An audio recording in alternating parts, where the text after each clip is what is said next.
It turned like nothing we had ever seen before. That assessment, extracted from intercepted Soviet advisory communications in the weeks following June 1982, would circulate through intelligence agencies from Langley to Beijing for years to come. The aircraft being described wasn't some classified experimental prototype or futuristic weapon system pulled from science fiction. It was a relatively small single-engine fighter that American designers had created by systematically abandoning nearly everything the military establishment believed about what made a great combat aircraft. The year was 1982. The location was Lebanon's Bekaa Valley. And the aircraft that was about to rewrite the fundamental rules of aerial warfare was the General Dynamics F-16. Fighting Falcon.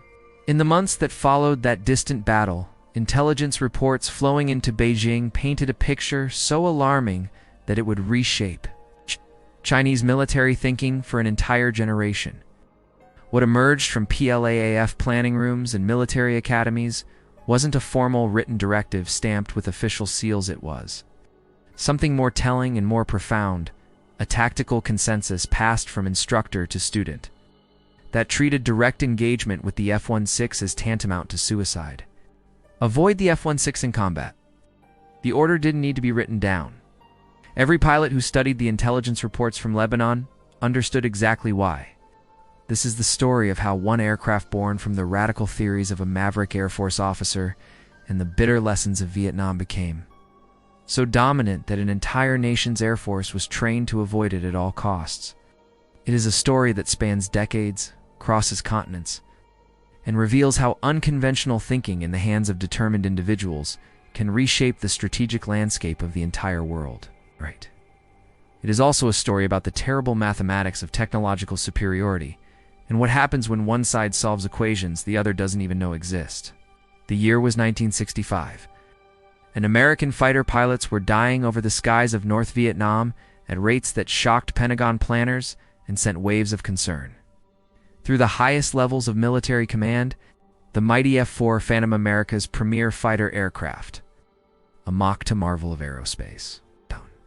Engineering bristling with radar-guided missiles and representing the cutting edge of American technological achievement, was being systematically humiliated by smaller, simpler, Soviet-designed MiG-21s flown by North Vietnamese pilots who had a fraction of the training hours and none of the technological advantages.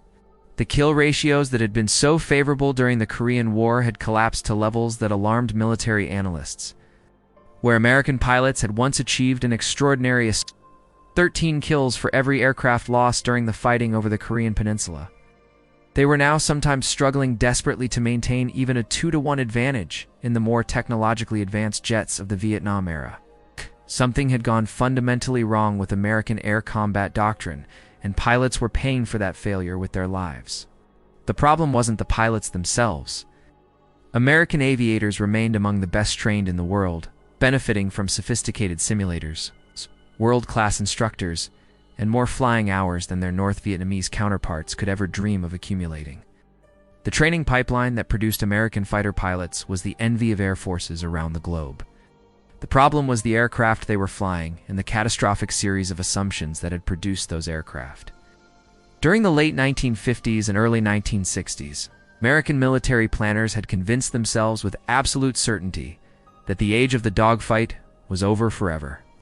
Guided missiles, they believed with the fervor of true believers, would allow pilots to destroy enemy aircraft from miles away, long before visual contact was ever made. Speed and altitude became the supreme design priorities for new fighter aircraft. Maneuverability, the ability to turn, twist, and outmaneuver an opponent, was dismissed as an irrelevant relic from the propeller age that had no place whatsoever in modern jet combat. This thinking was deeply influenced by the broader technological optimism of the era, an age when technology seemed capable of solving any problem. If guided missiles could destroy enemy bombers from beyond visual range, what possible need could there be for the twisting, turning engagements that had characterized aerial combat since the Red Baron dueled over the trenches of the First World War? Future air battles, the planners confidently believed, would be fought with radar screens and computers. With pilots serving essentially as systems operators who pointed their aircraft in the right general direction and pressed buttons at the appropriate moments, The F-4 Phantom embodied this philosophy with absolute perfection. It was a genuine marvel of aerospace engineering by the standards of its day, capable of reaching speeds exceeding Mach 2 and climbing to altitudes above 60,000 feet where few aircraft could follow.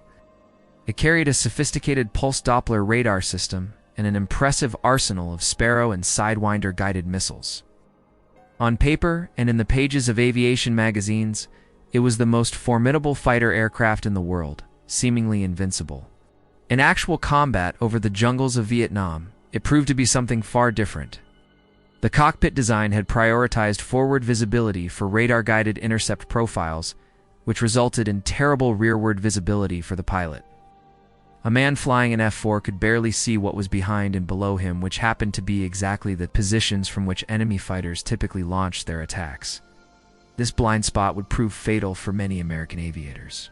The aircraft's handling characteristics at the speeds where actual combat occurred were sluggish and frustratingly unresponsive. A direct consequence of its optimization for high speed, high-altitude flight profiles rather than the close-line maneuvering that real aerial combat demanded. And most inexplicably of all, early models of the F-4 lacked an internal cannon entirely. Based on the confident assumption that guided missiles had rendered guns completely obsolete in modern air warfare, this assumption proved to be catastrophically fatally wrong. The missiles of that era were far more unreliable than their specifications suggested, with actual kill probabilities falling far below their theoretical capabilities when employed against maneuvering targets in combat conditions. The Sparrow radar-guided missile required the launching aircraft to maintain continuous radar lock on the target throughout the entire flight time of the missile, which made the attacker extremely vulnerable during those critical seconds after launch when he couldn't maneuver. The Sidewinder infrared-seeking missile required the target aircraft to be presenting a strong heat signature to its seeker head, which typically meant attacking from directly behind where the hot jet exhaust was clearly visible, a significant tactical limitation. When American pilots found themselves forced into close combat with nimble MiG-21s after their missiles failed or missed, they discovered to their horror that their aircraft were poorly suited for the twisting, turning engagements that aerial combat actually demanded when missiles didn't work as advertised. The smaller Soviet-designed fighters could see the massive twin-engine Phantoms when the American pilots couldn't see them. They could turn inside the Phantom's turn radius and stay persistently on their tails through maneuver after desperate maneuver. They could exploit every single weakness that American designers had inadvertently engineered into their sophisticated aircraft. At Nellis Air Force Base in Nevada, a young captain named John Boyd was watching these disasters unfold with growing fury and frustration, and with an unshakable conviction that he alone truly understood what had gone wrong and how to fix it. Boyd had already earned the nickname 42nd Boyd during his tenure as an instructor at the prestigious fighter weapons school at Nellis. The nickname referred to his standing bet, offered to any pilot who thought himself skilled enough to accept it. Boyd could defeat any opposing pilot in simulated air combat within 40 seconds, even starting from a position of significant disadvantage with the opponent on his tail. No one had ever collected on that bet. Many talented pilots had tried, some of them multiple times. But Boyd wasn't content merely to be recognized as the best dogfighter in the United States Air Force. He possessed an obsessive, almost manic intellectual hunger that demanded he understand precisely why he was winning these engagements. While other successful pilots relied on instinct and accumulated experience, developing an intuitive feel for their aircraft without ever attempting to articulate what they knew, Boyd wanted equations and mathematical models. He wanted to reduce aerial combat to a pure science, to create rigorous mathematical frameworks that could explain exactly what made one aircraft lethal in combat and another a flying coffin. His colleagues thought he was losing his mind. He called him the mad major behind his back, and sometimes to his face. His marriage suffered terribly under the weight of his obsession with these theories that no one else seemed to understand or care about. He turned down lucrative job offers from defense contractors, absolutely convinced that accepting their money would compromise his intellectual integrity and his ability to speak uncomfortable truths to power. He lived on a captain's modest salary while working to revolutionize how the entire world understood air combat. Working long hours with a civilian mathematician named Thomas Christie, Boyd began developing what he called energy maneuverability theory, or EM theory. The The core insight underlying the theory was deceptively simple to state, but profoundly important in its implications. Aerial combat is fundamentally about energy management. An aircraft in flight possesses two fundamental forms of mechanical energy. Kinetic energy derives from its velocity. The faster it moves, the more kinetic energy it possesses. Potential energy derives from its altitude. The higher it flies, the more potential energy it has stored. The total energy available to a pilot at any given moment is simply the combination of these two forms. When a pilot executes any maneuver, a turn, a climb, acceleration, he is converting and expending energy according to the laws of physics. A hard turn at constant altitude bleeds off airspeed rapidly as kinetic energy is consumed to change direction. A climb converts kinetic energy into potential energy as speed is traded for altitude. A dive performs the reverse conversion, transforming potential energy back into kinetic energy as altitude is exchanged for speed. Boyd's crucial revelation was this: the pilot who can gain or lose energy more efficiently, while simultaneously outturning his opponent, holds a decisive, often insurmountable advantage in combat. If one aircraft can execute tighter turns while losing less speed than its adversary, it will inevitably work its way into a killing position behind that less efficient opponent. If one aircraft can accelerate faster or climb more quickly after a maneuvering exchange, it will possess more tactical options for the next phase of the engagement. He created what he called energy maneuverability diagrams, sophisticated graphical representations of an aircraft's performance capabilities across the full range of speeds, altitudes, and G-forces it might encounter. When he systematically compared the flight envelopes of every American fighter against every Soviet fighter across the portions of the performance envelope where actual combat took place, his calculations revealed something that horrified the Air Force establishment. Soviet aircraft consistently demonstrated superior maneuverability in precisely those flight regimes where real aerial combat actually occurred. America was building the wrong airplanes, and American pilots were dying because of it. The computational work required to generate these diagrams was massive by the standards of the SDOD. Boyd had to steal computer time using unauthorized accounts, essentially hacking into Air Force systems and diverting what amounted to hundreds of thousands of dollars worth of processing power. He ran his calculations during off hours and weekends, when the mainframe computers would otherwise have sat idle. When the unauthorized computer usage was finally discovered, Boyd faced potential court-martial and the end of his career. Instead, after his superiors actually examined the extraordinary value of his research, he received 2 Air Force awards for his contributions. The institution tacitly acknowledged that in this case, the ends had indeed justified the means. They assigned him to the Pentagon to assist in developing what would become the F-15 Eagle, then America's next-generation air superiority fighter. When Boyd reviewed the initial design proposal, which called for an 80,000-pound swing-wing monster based on the troubled F-111, program's response was characteristically blunt and insubordinate. "I could screw up deliberately and still do better than this," he told the generals. Under his persistent, abrasive influence, the entire F-15 program was completely reimagined from the ground up. The complex swing-wing mechanism was abandoned. The gross weight was slashed from 80,000 pounds to under 40,000. The aircraft was re-optimized from first principles for maneuverability at combat-relevant speeds and altitudes rather than impressive-sounding maximum velocity figures. The result was an aircraft dramatically better than what the Air Force had originally envisioned, a fighter that would go on to prove itself decisively in combat over the following decades with an undefeated air tour record. But Boyd was convinced the Air Force could do even better still. Boyd began gathering around himself a small group of like-minded heretics and institutional outsiders who shared his radical vision. Small, lightweight, supremely agile fighter aircraft optimized purely and exclusively for air-to-air combat, stripped of everything else. They called themselves the Fighter Mafia, and they would wage bureaucratic warfare against the Pentagon establishment for years. The core group included Boyd himself, the mathematician Thomas Christie, Air Force Colonel Everest Rixoni, and a brilliant, iconoclastic civilian defense analyst named Pierre Spray. They were united by an absolute conviction that the Air Force's institutional emphasis on complex, expensive, multi-role aircraft was fundamentally misguided and was getting pilots killed. Their philosophy was captured in a simple, uncompromising motto: not a pound for air tug round. They wanted a fighter stripped ruthlessly of everything that did not directly contribute to one mission: killing enemy aircraft in the sky. No heavy multifunction radar that added weight and complexity. No ground attack capability that would compromise the aircraft's optimization for air combat. No sophisticated avionics systems that increased cost and reduced reliability while adding pounds that degraded performance. Just a small, powerful, and possibly maneuverable aircraft that would dominate any opponent foolish enough to engage it in a dogfight. This vision put the fighter mafia in direct, bitter conflict with the Air Force establishment, which strongly favored multi-role aircraft that could justify their enormous costs by performing multiple different missions.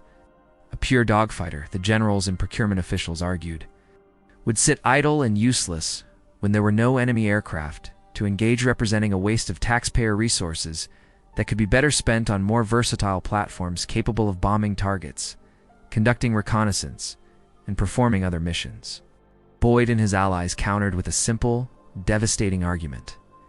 Aircraft designed to do everything tend to do nothing particularly well. The compromises inevitably made to accommodate ground attack capability would degrade air-to-air performance.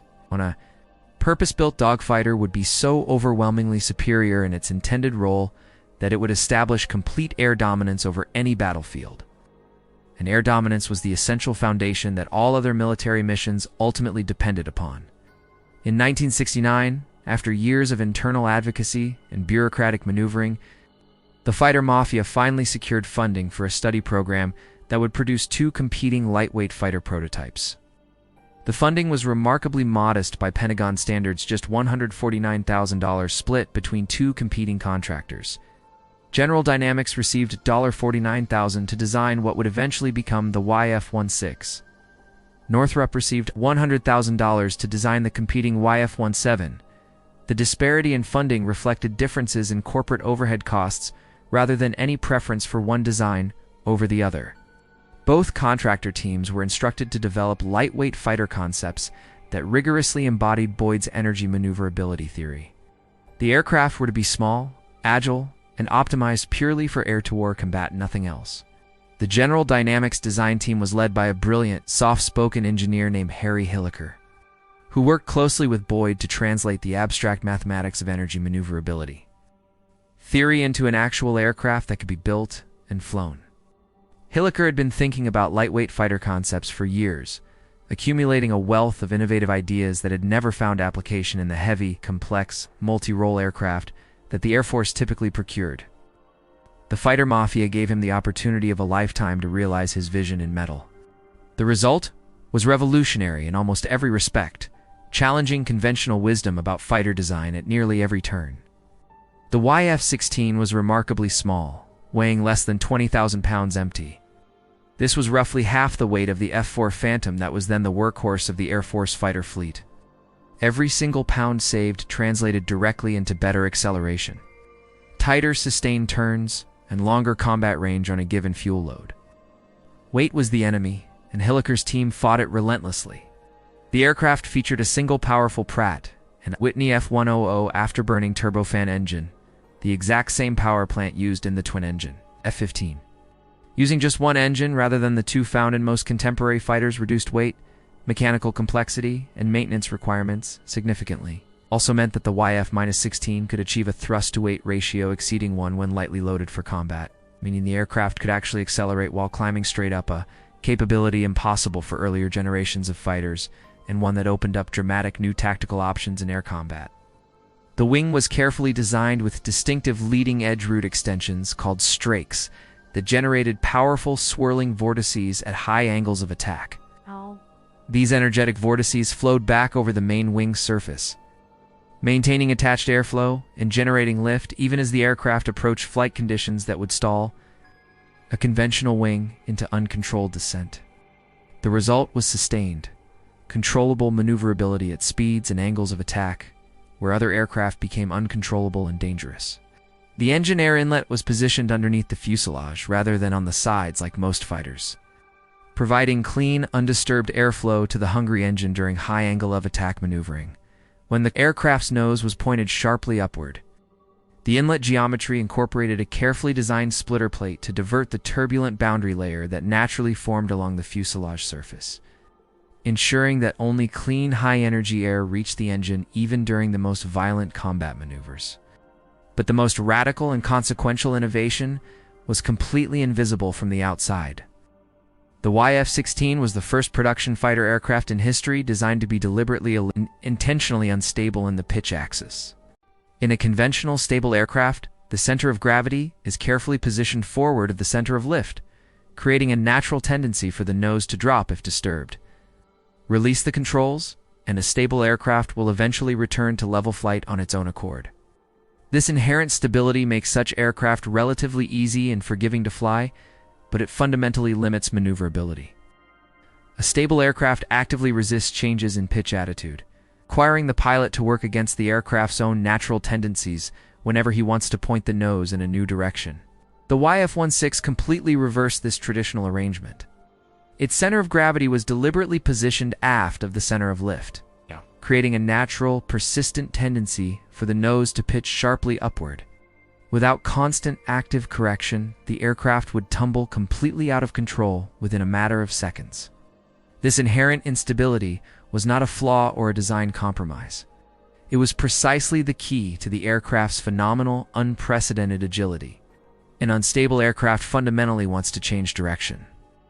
It responds with almost telepathic immediacy to the slightest control input, rotating rapidly in pitch with minimal resistance. The F-16 could whip its nose around 2 point at a new target with absolutely breathtaking speed, far faster than any inherently stable aircraft could ever hope to match.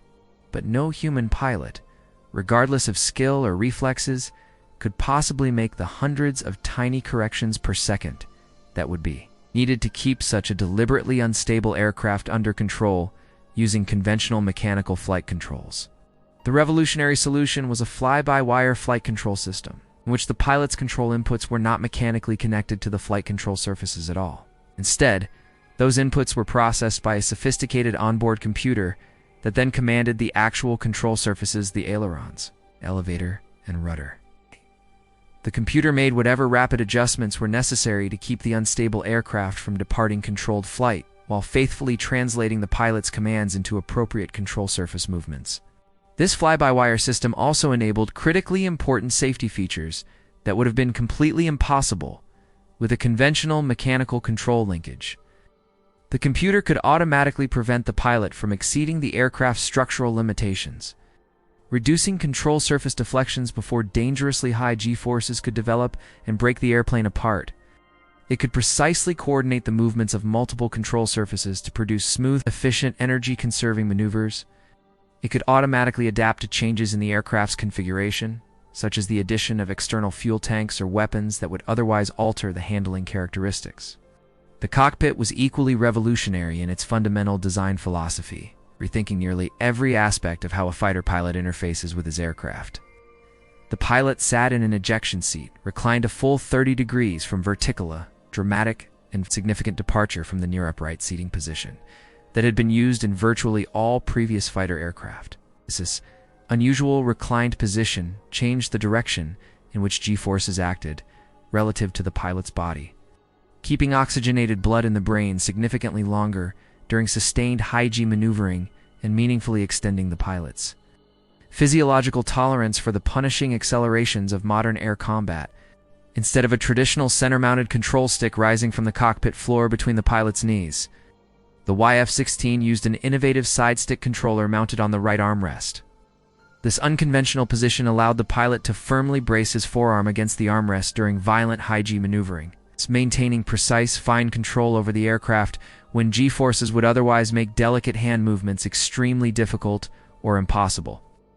The side stick was pressure-sensitive rather than displacement-sensitive, meaning that the pilot commanded maneuvers by applying varying force to the stick rather than by physically moving it through space. This allowed for faster, more precise control inputs with less physical effort. The distinctive bubble canopy provided a full 360 degrees of unobstructed visibility. With no metal frames or structural members to block the pilot's view in any direction. After the bitter, deadly lessons of Vietnam War, American pilots had repeatedly lost situational awareness and died because they simply could not see enemy fighters approaching from behind and below. This complete all-around visibility was considered absolutely essential, A pilot in the YF-16 could visually track multiple targets simultaneously in any direction, maintaining awareness of threats that would have surprised and killed his counterparts flying earlier aircraft with their restricted views. Part 4. First flight. The accidental proof of concept. The YF-16's first flight wasn't scheduled. It wasn't planned.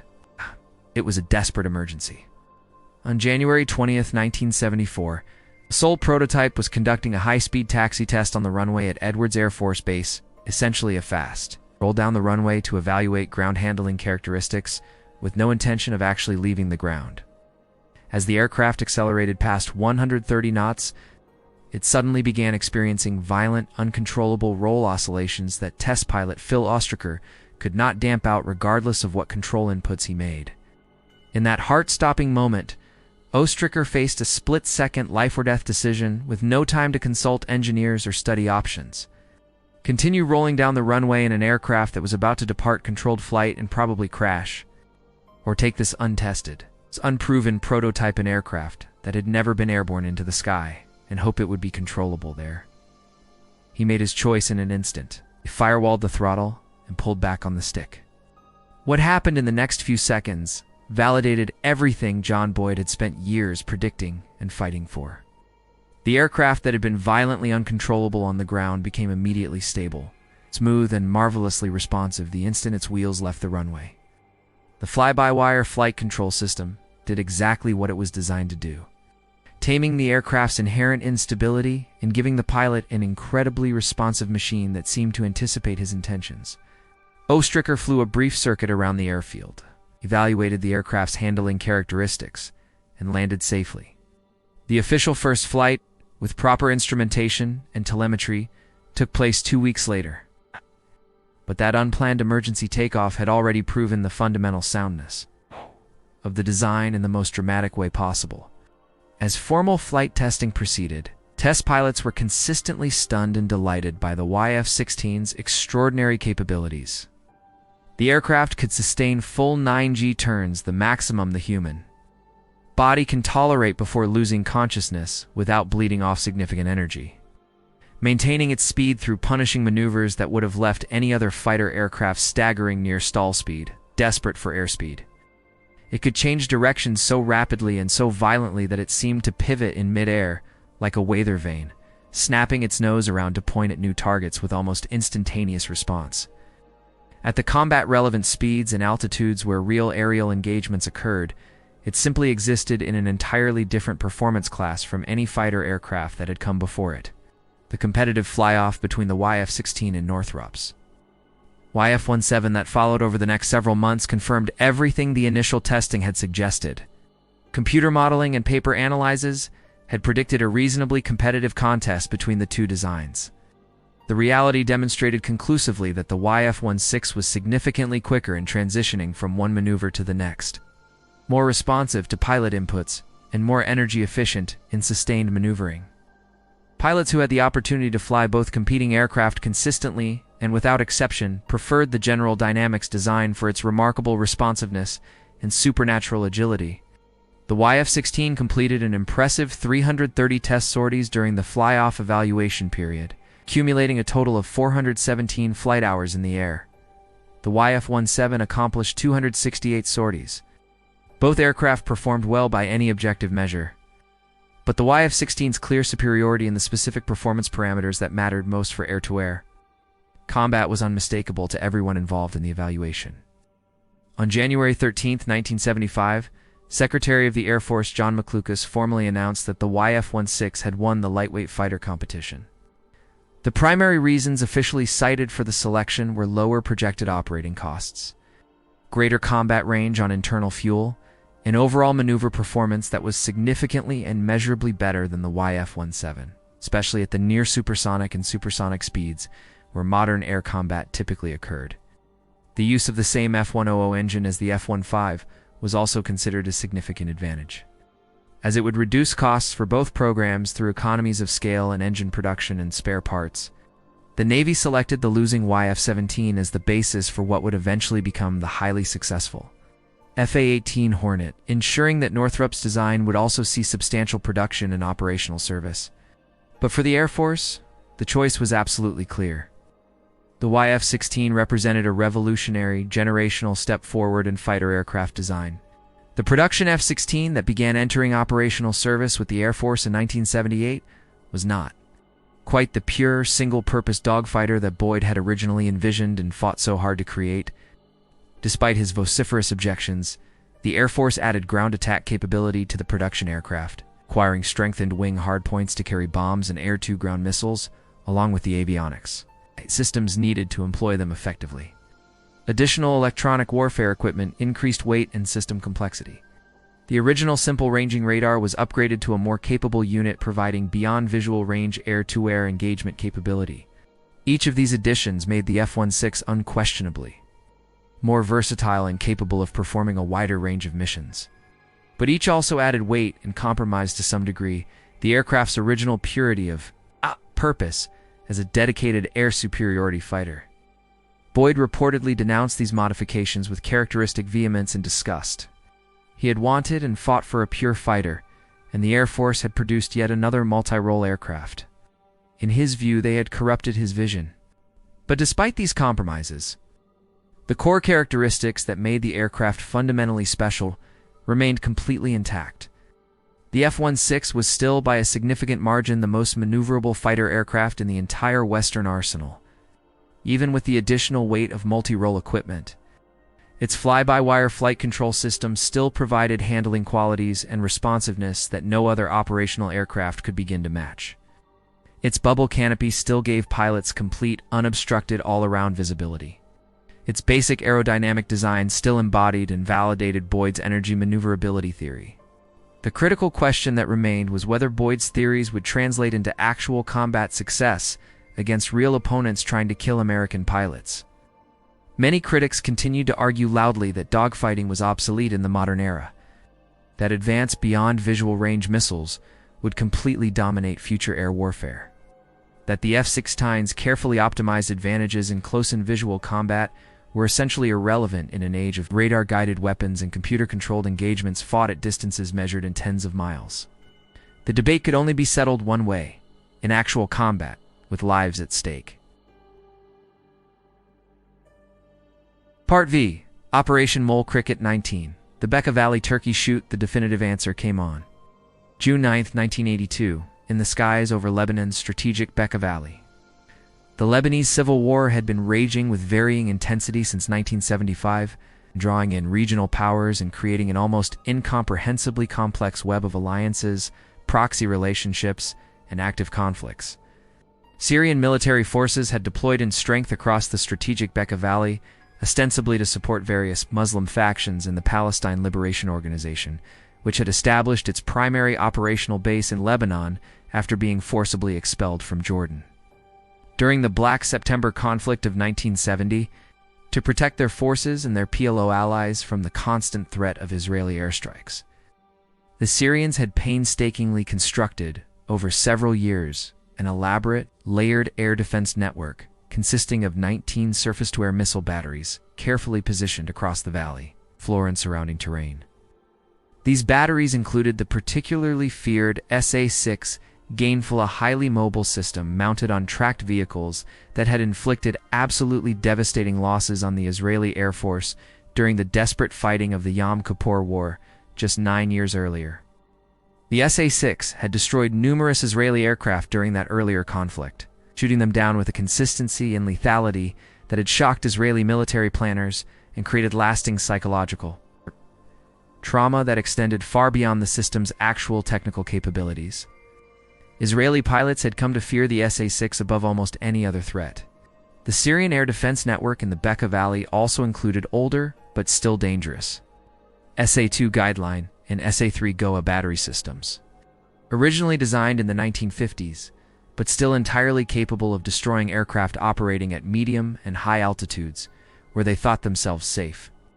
Dense concentrations of anti-aircraft artillery provided lethal coverage at low altitudes. Filling the gaps between missile engagement envelopes, sophisticated radar networks detected incoming threats at long range and coordinated the integrated response of all different defensive elements. The entire system represented a staggering $2 billion investment constructed. painstakingly over nearly a decade of careful planning, construction, and refinement. The Syrians were absolutely confident, with considerable justification, that their air defenses were essentially impregnable against any conceivable Israeli attack. Israel had spent the previous 9 years preparing to prove them catastrophically wrong. The Israeli Air Force had devoted the years since the trauma of the Yom Kippur War to developing entirely new tactics, technologies, and operational concepts specifically designed to defeat Soviet-built integrated air defense systems, exactly like the one Syria had constructed in Lebanon. The institutional memory of 1973, when Israeli aircraft had been knocked out of the sky in shocking numbers by missiles, that their equipment could neither reliably detect nor effectively counter, had driven an intensive, focused research and development effort unlike anything in Israeli military history. Israeli military planners had made a solemn, institutional vow. Never again would they be caught unprepared by enemy air defenses. They had carefully mapped every single Syrian radar frequency through years of patient electronic intelligence collection along the border. Israeli aircraft equipped with sensitive receivers flew regular missions along the frontier, recording the electromagnetic emissions from Syrian radars and meticulously analyzing their operating modes, frequencies, and pulse characteristics. Ground-based listening posts captured communications traffic between Syrian units, building up a comprehensive picture of command relationships and operating procedures. The accumulated intelligence painted an extraordinarily detailed portrait of exactly how the Syrian air defense network operated and could be defeated. Israeli engineers had developed sophisticated electronic warfare systems capable of completely blinding or fatally confusing enemy sensors. Israeli jammers could flood Syrian radar screens with hundreds of false targets, making it utterly impossible for operators to distinguish real attacking aircraft from electronic phantoms. Specialized systems could deceive the guidance radars of individual missiles, causing the weapons to miss their intended targets and explode harmlessly. Other systems could suppress communications links between command centers and individual firing batteries, leaving dispersed units without centralized direction and unable to coordinate their response. They had created swarms of small, cheap drone decoys that could convincingly simulate the radar signature of manned fighter aircraft.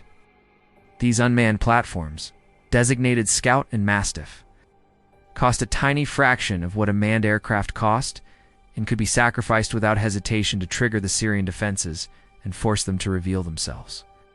By flying waves of drones into Syrian airspace, the Israelis planned to force the missile batteries to activate their radars and reveal their precise locations, then expend their limited ammunition shooting at unmanned targets before any manned Israeli aircraft entered the threat envelope. Most importantly of all, they had acquired the F-16 fighting Falcon. Israel was the very first foreign customer to receive the revolutionary new American fighter. Taking delivery of its initial aircraft in January 1980, the relationship between General Dynamics and the Israeli Air Force would prove extraordinarily fruitful for both parties.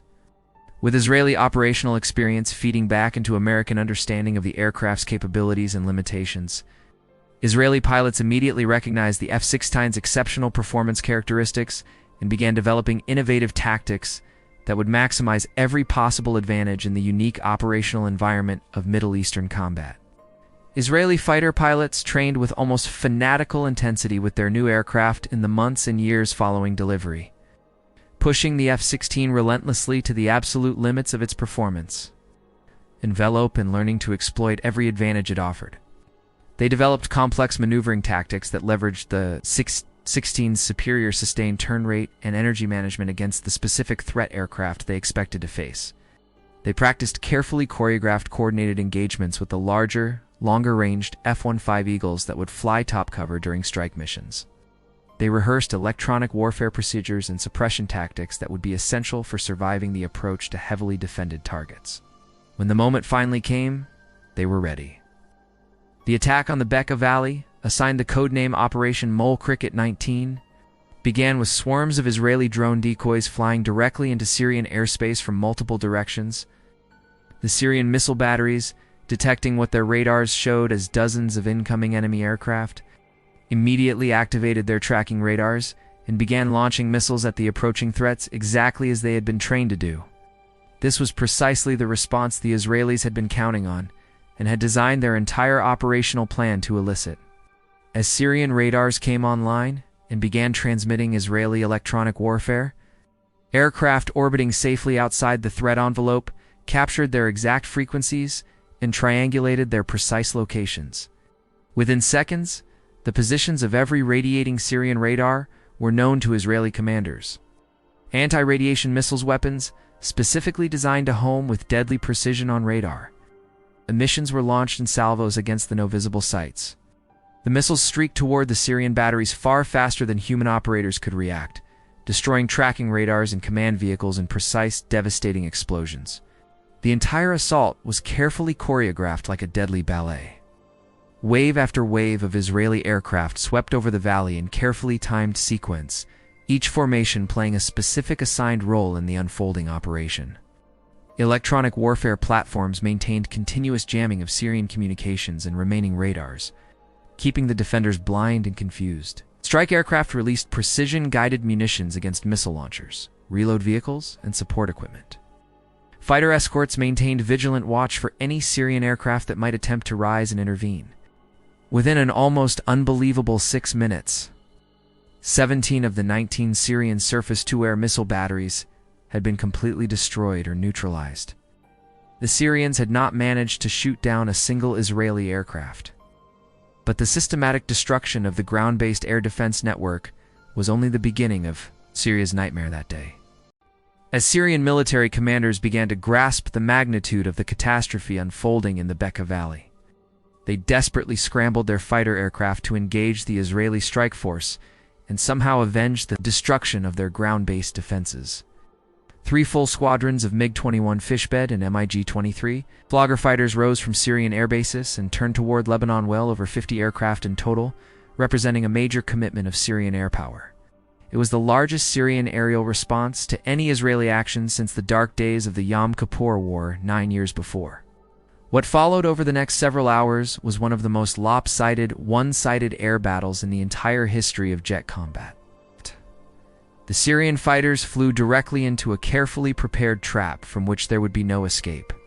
Israeli E-to-C Hawkeye airborne early warning aircraft, orbiting safely over Israeli territory with their powerful radars scanning deep into Lebanese and Syrian airspace, detected the Syrian MiGs the moment they lifted off from their runways. The Hawkeyes tracked their course, speed, and altitude continuously from the moment of takeoff, feeding this critical information in real time to Israeli fighter controllers.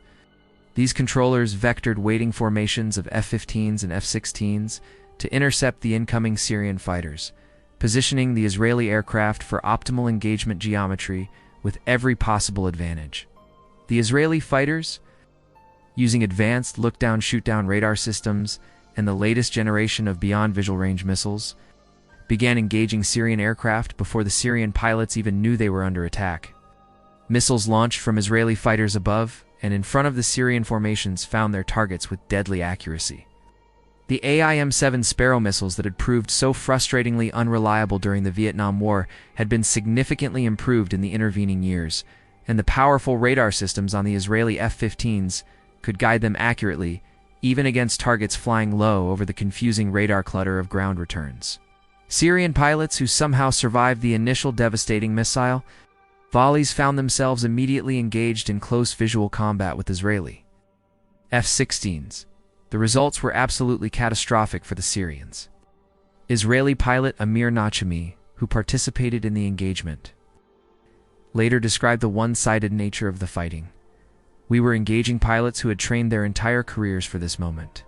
They weren't bad pilots. They simply had no chance against us in those aircraft." The MiG-21 Fishbed was a capable, respected fighter aircraft in its era, but it had been originally designed in the late 1950s using aerodynamic knowledge and engineering capabilities that were now a full generation obsolete. Its avionics were rudimentary by 1980 standards, offering pilots minimal situational awareness beyond what they could see with their own eyes. Its small radar was virtually useless for air-to-air combat against maneuvering targets. Its cramped cockpit with a small, heavily framed canopy severely limited the pilot's ability to visually track multiple targets or see threats approaching from behind. And while the MiG-21 was reasonably maneuverable at slower speeds, it absolutely could not match the F-16's sustained turn performance and energy management across the full range of the flight envelope where combat actually occurred. The MiG-23 Flogger, though a newer and more sophisticated design, had been optimized by its Soviet designers for high-speed interception missions rather than the close-line maneuvering combat that was now being forced upon Syrian pilots. Its complex variable geometry swing wing provided excellent performance at high altitude and high speed. But the mechanism added substantial weight and mechanical complexity that significantly compromised turning ability in a dogfight. Soviet designers had intended the MiG-23 to engage its targets with missiles launched from beyond visual range, then use its speed to escape before enemies could close to visual distance, not to engage in turning, twisting dogfights against supremely agile adversaries. Neither Soviet-designed aircraft could come close to matching the F-16's turn rate or energy management capabilities in the flight regimes where this combat was occurring. The American-designed fighter could sustain punishing 9G turns indefinitely, while the Soviet designs struggled to maintain effective maneuvering above 6 or 7 Gs before the pilots began losing consciousness or the aircraft began losing control. The F-16 could actually accelerate coming out of hard turns while the MiGs were bleeding speed with every maneuver, falling further and further behind in the energy game that John Boyd had described. The F-16 could roll in reverse direction almost instantaneously, while the heavier, less responsive MiGs needed precious seconds to transition between maneuvers. Seconds that Israeli pilots exploited ruthlessly. Israeli pilots later described engagement after engagement where Syrian MiGs would desperately attempt to turn with pursuing F-16s, only to find the Israeli fighter already inside their turn radius after just a few seconds of maneuvering guns tracking and ready for a killing burst. The F-16's bubble canopy allowed Israeli pilots to maintain continuous visual contact with their opponents throughout even the most complex and violent maneuvering sequences, never losing sight of their adversary for even a moment. The fly-by-wire flight control system translated pilot intentions into aircraft movements with almost no perceptible delay, allowing Israeli pilots to react and counter faster than their Syrian opponents could anticipate or respond. The individual engagements were brutal, one-sided slaughter. Syrian pilots attempted every maneuver and tactic in their entire trained repertoire, desperately trying to find something that would work against the F-16s that seemed to be everywhere at once. They tried to extend and separate, using raw speed to escape the immediate engagement and set up for another attack run from a more favorable position. But the F-16s ran them down relentlessly with their superior acceleration and sustained speed, catching them before they could escape the fight. They tried to turn even tighter, trading precious altitude for momentarily improved turn rate in a desperate attempt to get inside the F-16's turn circles. But the Israeli fighters followed them around and around, inexorably closing the angle with every circuit until they achieved firing position. They tried diving away at maximum speed, using gravity to build velocity for escape. But the F-16s matched their dives with ease, maintaining killing position throughout the descent and following them down to the deck. Nothing the Syrians tried made any difference. The technological gap was simply too vast to overcome through pilot skill or tactical innovation. By the end of just the first day of fighting, the Israeli Air Force had completely destroyed 17 of 19 Syrian surface-to-air missile batteries and shot down 29 Syrian fighter aircraft in air-to-air combat. Israeli losses in air combat were 0. Not a single Israeli fighter had been shot down by a Syrian aircraft. The fighting continued over the next several days as Syria desperately attempted to recover from the initial catastrophe and somehow salvage the situation. Syrian commanders fed wave after wave of reinforcements into the ongoing battle, including MiG-25 Foxbat high-altitude interceptors that attempted to use their extraordinary speed and altitude capability to either decoy Israeli fighters away from ongoing strike operations or make slashing, high-speed attacks that Israeli aircraft couldn't follow. The MiG-25 could reach speeds exceeding Mach 2.8 and sustain flight at altitudes above 70,000 feet, performance figures that theoretically placed it above the engagement ceiling of most Israeli air-to-air missiles and faster than Israeli fighters could intercept. Nothing the Syrians tried made any difference whatsoever. Israeli ground controllers and Hawkeye crews detected the MiG-25s as soon as they took off, and vectored Israeli fighters to intercept them long before they could approach Israeli strike formations. The Syrian pilots discovered that their impressive speed advantage was completely meaningless when Israeli fighters were already positioned ahead of them with altitude and energy advantage. The MiG-25's notoriously poor turning ability, consequence of its optimization for straight-line speed, made it acutely vulnerable the moment Israeli aircraft closed to missile range and forced any kind of maneuvering engagement. When the guns finally fell silent, after several days of continuous combat, the final tally was utterly devastating for Syria and its Soviet patrons who had supplied and trained them. Israel had completely destroyed all 19 Syrian surface-to-air missile batteries in the Bekaa Valley and shot down at least 82 Syrian aircraft in air-to-air combats. Some sources claim the toll reached as high as 87. The F-16 fighting Falcon alone was credited with an astonishing 44 of those aerial victories.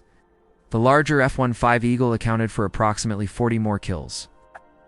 A single F-4E Phantom, the much-maligned veteran of Vietnam, claimed one additional victory. Not a single Israeli fighter aircraft had been lost in air-to-air combat during the entire operation. The kill ratio approached infinity. The Syrian Arab Air Force had been effectively destroyed as a coherent fighting force in a matter of days. More than half of their total available fighter aircraft strength had been reduced to burning wreckage scattered across the Lebanese countryside.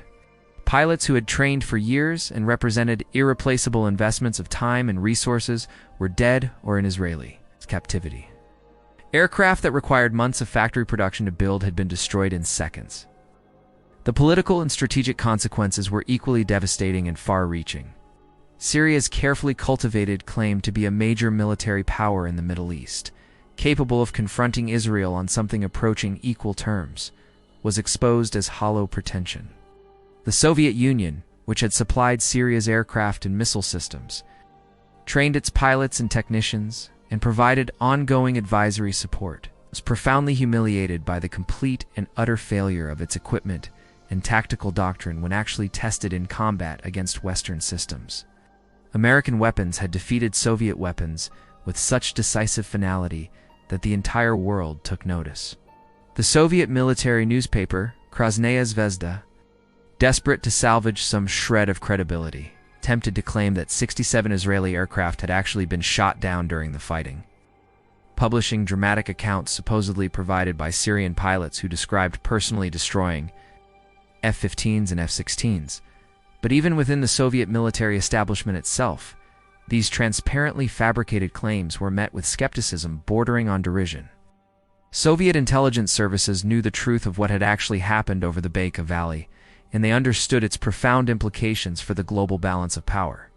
A Czech general who had been serving on assignment in Moscow during the battle would later tell Israeli Air Force Commander David Ivory during a post-Cold War meeting that Operation Mole Cricket 19 represented a decisive moment when the Soviet leadership was finally forced to understand and acknowledge that Western military technology had achieved clear, possibly insurmountable superiority over Soviet systems.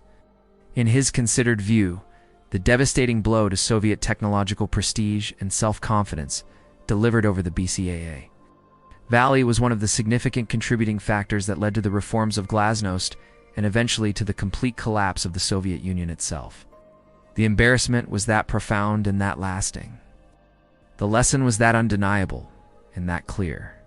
The message transmitted to military planners and intelligence analysts around the entire world was unmistakable. The F-16 fighting Falcon had demonstrated combat capabilities that made it very nearly unbeatable in any engagement against Soviet-designed aircraft. Its unprecedented combination of raw maneuverability, superior pilot visibility, and revolutionary pilot-aircraft interface had created tactical advantages so overwhelming and decisive that superior numbers and clever tactics simply could not overcome them. CTA break optimal placement. If this story is resonating with you, take a moment to subscribe and hit the notification bell. We bring you the untold stories of military history, the innovations, the mavericks, and the moments that changed everything. Your support helps us continue this mission. And the intelligence services of the People's Republic of China were paying very, very close attention to every detail they could obtain. Part Vi. Beijing's nightmare scenario. China in 1982 was a very different nation than it would become in subsequent decades of explosive growth and modernization. The country was only just beginning to emerge from the political chaos and economic devastation of the Cultural Revolution and the rigid ideological constraints of the Mao era. Deng Xiaoping's historic reforms were beginning to take hold and show early results. But China remained desperately poor by international standards, and technologically backward compared not only to the advanced Western powers, but even to the Soviet Union, with which relations had soured. The People's Liberation Army Air Force reflected these profound national limitations in starkly visible ways. The backbone of China's fighter inventory was the Shenyang J-6, a Chinese-manufactured copy of the Soviet MiG-19 Farmer. It's an aircraft that had first flown in the Soviet Union in the early 1950s and had been considered obsolete even by Soviet standards when production ended there. China had continued manufacturing the J-6 in large numbers simply because the nation's aerospace industry lacked the technical capability to design or produce anything more advanced. It was what they could build, so it was what they flew. The J-6 was not necessarily a bad aircraft by the standards of its own era. It was reasonably fast, capable of reaching supersonic speeds in a shallow dive with its twin afterburning engines roaring. It carried 3 hard-hitting 30mm cannons that could tear apart any aircraft caught in their sights. It was acceptably maneuverable at medium altitudes and medium speeds. And critically important for an air force with severely limited technical resources and maintenance capabilities, it was simple to build and maintain.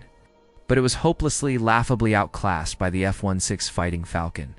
The J-6 lacked any onboard radar whatsoever. Pilots were completely dependent on ground-based controllers using external radar to vector them toward targets. They could not detect or track themselves. Its cockpit avionics were utterly rudimentary, offering the pilot virtually no situational awareness beyond what he could see through his own small, heavily framed canopy.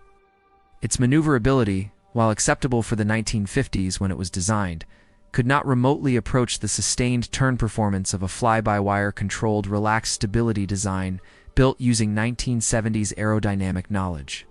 The more advanced J-7, based on the later Soviet MiG-21 design, was in limited production at Chinese factories. But manufacturing quality was inconsistent, and the aircraft still fundamentally presented early 1960s technology that was now 2 decades out of date. The J-7 had a simple ranging radar and could carry basic infrared-guided missiles, representing meaningful improvements over the J-6.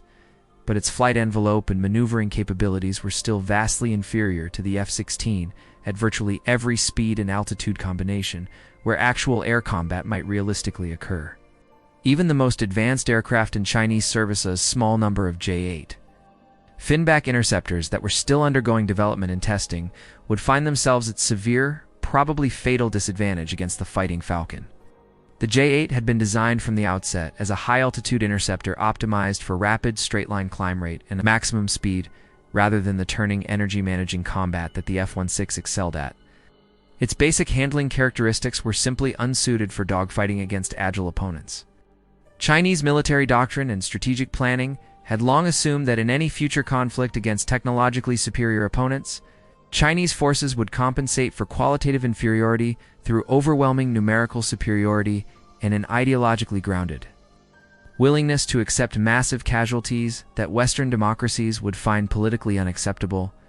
The hard-won lessons of the Korean War, where Chinese forces had achieved local tactical successes against better-equipped American and Allied forces through sheer massive human wave attacks despite suffering appalling casualties, had been deeply internalized as foundational military doctrine.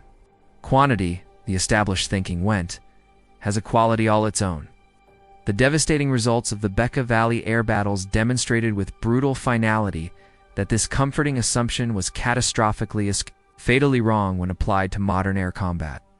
Syria had managed to scramble well over 100 MiG fighters to defend against the Israeli attacks and avenge the destruction of their ground-based air defenses. They had lost nearly 90 of them in a matter of hours. The Israeli F-16s hadn't merely won the engagement, they had achieved something approaching tactical perfection, suffering 0 losses while systematically destroying their opponents almost at will. Chinese military intelligence analysts studied every single detail of the Bekaa Valley battles that they could possibly obtain through intelligence channels, both open and clandestine. They carefully examined Israeli tactics and operational concepts. They dissected Syrian failures and identified the specific mistakes that had led to catastrophe. And most importantly of all, They analyzed in exhaustive detail the demonstrated capabilities of the F-16 that had proven so devastatingly effective against aircraft not entirely dissimilar from what China itself was flying. Reports from Soviet military advisors who had personally witnessed the debacle in Lebanon provided additional valuable insights that weren't available through other intelligence channels. The conclusions that emerged from this analysis were profoundly sobering for Chinese military planners.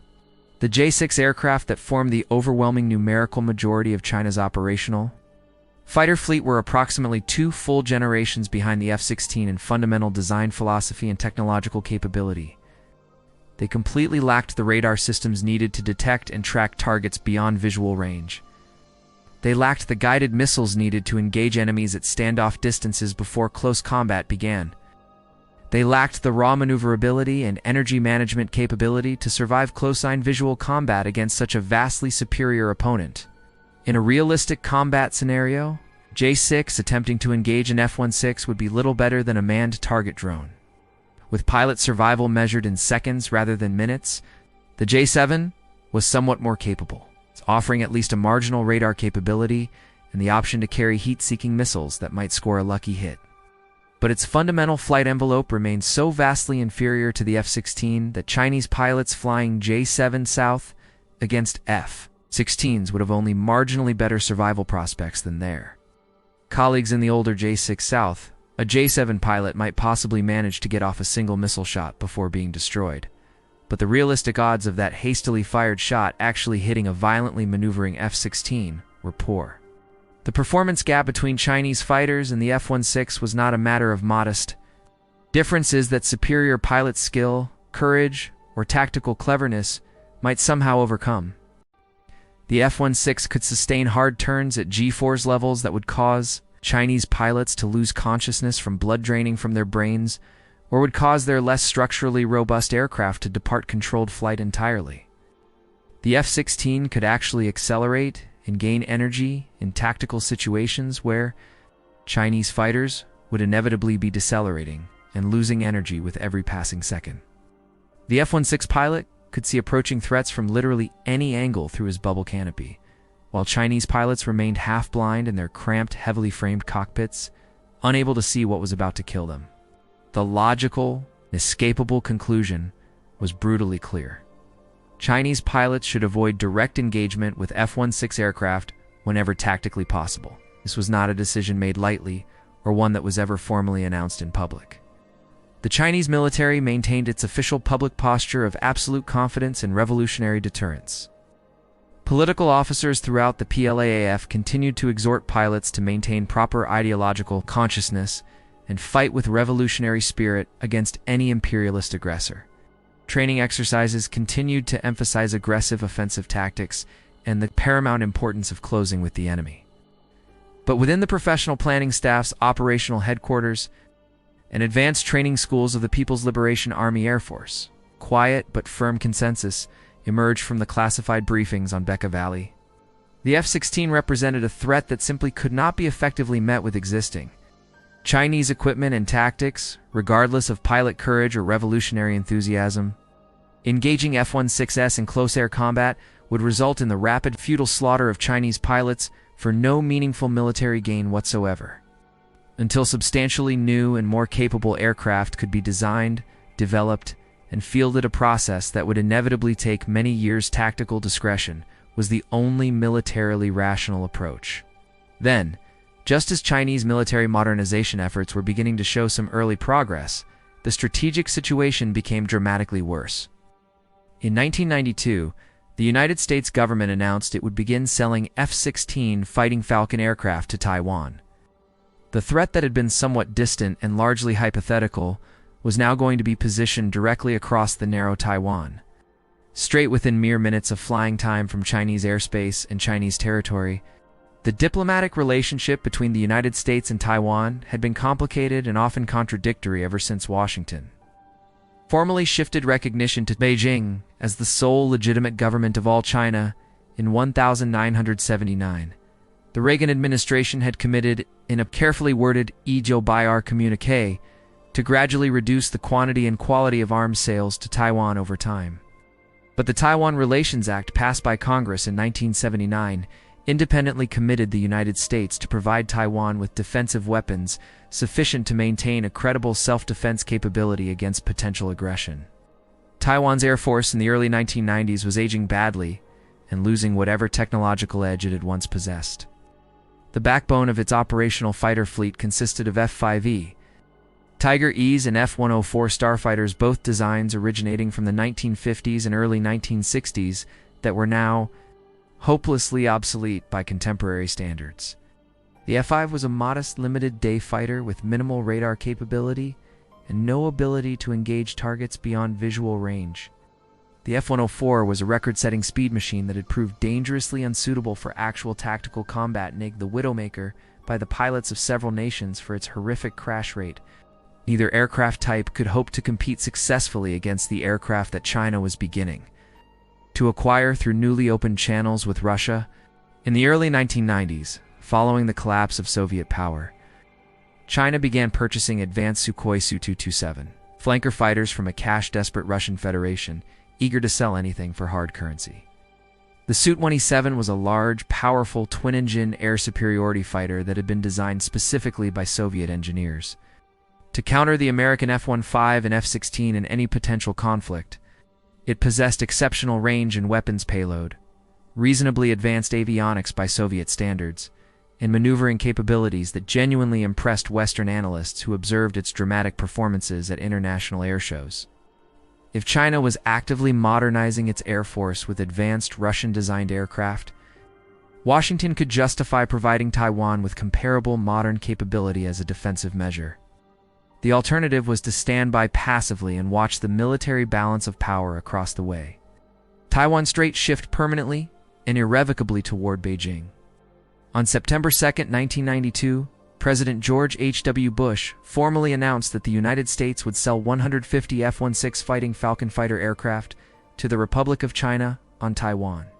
The announcement was made at the General Dynamics manufacturing plant in Fort Worth, Texas, and domestic political considerations regarding the upcoming presidential election certainly influenced both the timing and location of the decision. Thousands of Texas jobs depended directly on continued F-16 production, and Bush was struggling badly in the polls against his Democratic challenger. But the profound strategic implications of the sale were equally real, regardless of whatever domestic political motivations may have contributed to the timing. Taiwan was about to receive 150 of the most capable fighter aircraft anywhere in the world. The military balance of power across the Taiwan Strait was about to shift dramatically in Taiwan's favor. The reaction from Beijing was swift, furious, and sustained. Vice Foreign Minister Liu Waku summoned the American ambassador to the Foreign Ministry to personally deliver what was officially described as the strongest possible protest against the decision. Chinese officials publicly declared themselves shocked and outraged by the American announcement. They warned in the strongest diplomatic language that Sino-American relations would suffer what they termed a major retrogression as a direct consequence. They threatened to withhold Chinese cooperation on arms control initiatives, non-proliferation efforts, and other international issues that the United States had been actively promoting and counting on Chinese support. The Chinese government formally demanded that the sale be immediately canceled and reversed. They claimed vociferously that the decision violated the spirit, if not the letter, of the 3 joint communiques that were supposed to govern American relations with both China and Taiwan. They accused Washington of maintaining hypocritical double standards and of gross interference in what China considered its own internal domestic affairs. The diplomatic temperature between Washington and Beijing dropped precipitously and remained frigid for months. But beneath all the diplomatic fury and public outrage lay a cold strategic reality that Chinese military planners could not afford to ignore or wish away. Taiwan was about to receive 150 of the very same fighters that had so completely devastated Soviet-equipped Syrian forces over Lebanon's Bekaa Valley a decade earlier. The aircraft that Chinese pilots had been quietly trained and instructed to avoid would now be operating from bases located just a few miles off the Chinese coast, positioned to defend the island that Beijing considered a renegade province. Chinese military analysts were forced to confront deeply uncomfortable questions they would have preferred to avoid. if armed conflict actually erupted between the mainland and Taiwan for any reason, PLAAF pilots would find themselves facing F-16s flown by well-trained, highly motivated Taiwanese aviators fighting in defense of their homeland and families. The Bekaa Valley battles had demonstrated with terrible clarity exactly what happened when Soviet-designed aircraft met F-16s in actual combat, 82 or more MiGs destroyed for 0 Israeli losses. How could China realistically expect fundamentally different results using similar Soviet-designed aircraft against the same American fighter? The honest answer was that they could not, at least not with the aircraft and tactics currently available to the PLAA. The F-16s that Taiwan received were the Block 20 variant, based on the proven F-16AB airframe, but incorporating substantially upgraded avionics and expanded weapons capability. They were not the absolute most advanced version of the Fighting Falcon then in American service, but they were far more than sufficient to decisively overmatch anything the PLA could field. At that time, or for the foreseeable future, the older J-6 South and J-7 South that still formed the bulk of Chinese fighter strength would be slaughtered in wholesale numbers. Even the new Su-27 flankers, while significantly more competitive than older Chinese aircraft, would face very serious challenges against coordinated F-16 operations supported by Taiwan's airborne early warning aircraft and ground-based radar networks. Taiwanese pilots trained extensively with their new aircraft in the months and years following delivery, developing tactics specifically designed to exploit every F-16 advantage against the specific types of opponents they expected to face in combat. American military instructors worked closely with the Republic of China Air Force to transfer lessons learned from training exercises and from previous combat experience. The F-16 became the absolute centerpiece of Taiwan's air defense strategy. Throughout the 1990s and continuing into the 2000s, there were numerous instances of Chinese and Taiwanese military aircraft encountering each other over or near the sensitive Taiwan Strait. These encounters rarely escalated into genuinely dangerous confrontations, but they occurred with sufficient frequency to establish clear patterns of behavior. Chinese pilots would probe Taiwanese air defense response times and radar coverage, carefully testing how quickly and effectively the defenders could react to intrusions near their airspace, but they consistently did not press engagements against scrambled Taiwanese F-16s. When Taiwanese fighters rose to intercept Chinese aircraft approaching or crossing the median line that informally divided the strait, the Chinese aircraft typically turned away and withdrew rather than risk any kind of direct confrontation. This consistent pattern of behavior was entirely compatible with the strategic guidance that had been issued throughout the PLAAF following detailed analysis of the Bekaa Valley battles. The Third Taiwan Strait crisis of 1995 and 1996 demonstrated both the practical effectiveness of Taiwan's F-16 force as a deterrent and the real operational constraints under which Chinese military planners were forced to operate. The crisis had its origins when Taiwan's democratically elected President Lee Teng-hui made an unofficial visit to the United States in June 1995, delivering a speech at his alma mater, Cornell University. Beijing interpreted Lee's American visit as a dangerous step toward formal Taiwanese independence and international recognition of Taiwan as a separate sovereign state, and responded to what it considered an intolerable provocation with military exercises and ballistic missile tests. Between July and November 1995, the People's Liberation Army conducted a series of large-scale live-fire exercises in waters disturbingly close to Taiwan and test-fired multiple short-range ballistic missiles in what was clearly intended as intimidation. The United States responded by sending the aircraft carrier USS Nimitz and its supporting battle group through the Taiwan Strait in December. First such transit by a major American naval vessel since 1976, tensions escalated further and more dangerously in early 1996 as Taiwan prepared for its first-ever direct democratic presidential election, a milestone in the island's political development that Beijing found deeply threatening. In March 1996, just days before the scheduled election, China fired ballistic missiles into designated impact zones in waters near the ports of Keelung and Shungda, two main ports at the northern and southern ends of the island. The threatening message was impossible to miss. Beijing possessed the capability to close Taiwan's ports and strangle the island economically whenever it chose to do so. The United States responded to this escalation by deploying 2 complete aircraft carrier battle groups to the region, to the largest American naval deployment in the Pacific Ocean since the height of the Vietnam War.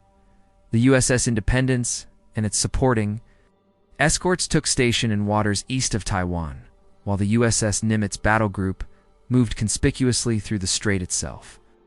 China conducted its planned military exercises, fired its missiles into the designated zones, and successfully made its intended political point about the consequences of moves toward independence. But at no point during the entire crisis did PLAAF fighters challenge or engage American or Taiwanese aircraft in any manner that might have led to actual combat. The F-16s that continuously patrolled Taiwanese airspace throughout the crisis remained unmolested. Chinese fighters that approached the median line consistently and immediately turned back when Taiwanese interceptors scrambled to meet them.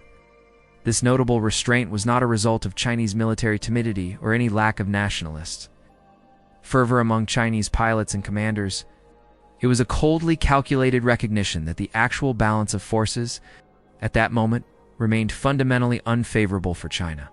The concentrated air power represented by United States Navy carrier aircraft combined with Taiwan's F-16s and integrated air defense network was more than the PLAAF could realistically hope to defeat with its existing force structure.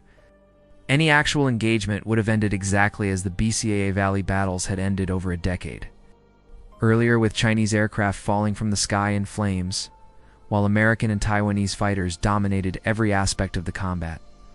Such a humiliation would have accomplished absolutely nothing strategically worthwhile, while simultaneously dealing a devastating, lasting blow to Chinese national prestige and military credibility. The 1996 crisis eventually concluded with Taiwan's successful completion of its democratic election, Lee Teng-hui's victory at the polls, and the gradual reduction of tensions between the two sides of the strait. But the underlying lessons of the crisis lingered and would not be forgotten. China had been forced to back down from its most threatening posture, at least partially because it simply lacked the military capability to credibly enforce its implied demands. The F-16 fighting Falcon had played an absolutely crucial role in deterring potential Chinese aggression against Taiwan. Following the 1996 crisis, China's military modernization efforts intensified with renewed urgency and substantially increased funding. The acquisition of additional Su-27 flanker fighters and their more advanced Su-30 variants accelerated significantly. Development of indigenous fourth-generation fighters like the J-10 was pushed forward with maximum priority. New air-to-air missiles, improved radar systems, and sophisticated electronic warfare capabilities were developed domestically or purchased from Russia. Pilot training was intensified throughout the PLAAF, and increasingly moving decisively away from the politically motivated approaches and ideological emphasis of earlier decades, toward genuine tactical competence and realistic preparation for modern combat. But meaningful military modernization is a process that necessarily takes many years to accomplish. New aircraft designs require a decade or more to progress from initial concept through development, testing, and entry into operational production. Pilots require years of intensive training and accumulated experience to reach genuine combat proficiency. Military doctrine must evolve organically to incorporate new capabilities and address newly recognized weaknesses. Throughout this extended period of modernization and transition, the guidance regarding F-16 engagement that had been issued after the Bekaa Valley analysis remained operationally relevant. Chinese pilots flew their routine patrols and conducted their training exercises with a clear understanding of their current equipment's limitations against top-tier Western fighters, till the balance of forces genuinely changed. Prudent caution remained the only sensible operational policy. The F-16 fighting Falcon itself continued to evolve throughout this period, incorporating successive waves of improvements that maintained its technological edge. Later production variants incorporated more powerful engines with improved thrust, significantly upgraded radar systems with greater range and capability, precision-guided munitions for air-to-ground missions, and enhanced electronic warfare and self-protection suites. The Block 50-50 seconds. Aircraft that began entering service in the 1990s were substantially more capable across all mission areas than the original F-16A models that had first stunned the world over the Bekaa Valley. Today, more than 4 full decades after the type first entered operational service, the F-16 remains among the most widely deployed fighter aircraft anywhere in the world. More than 4,600 have been manufactured. 25 different nations currently operate the type in their air forces.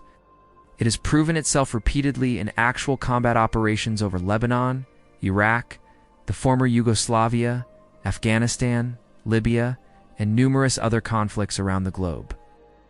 The aircraft that Chinese pilots were once quietly instructed never to engage has become an enduring, recognized symbol of American technological achievement and military capability.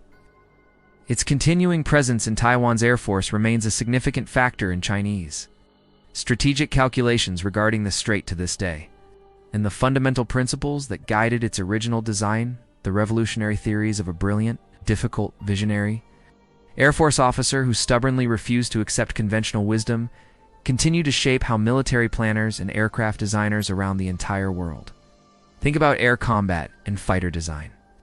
John Boyd himself never lived to see the full flowering of the ideas he had fought so hard to advance. He died in 1997 at the age of 70.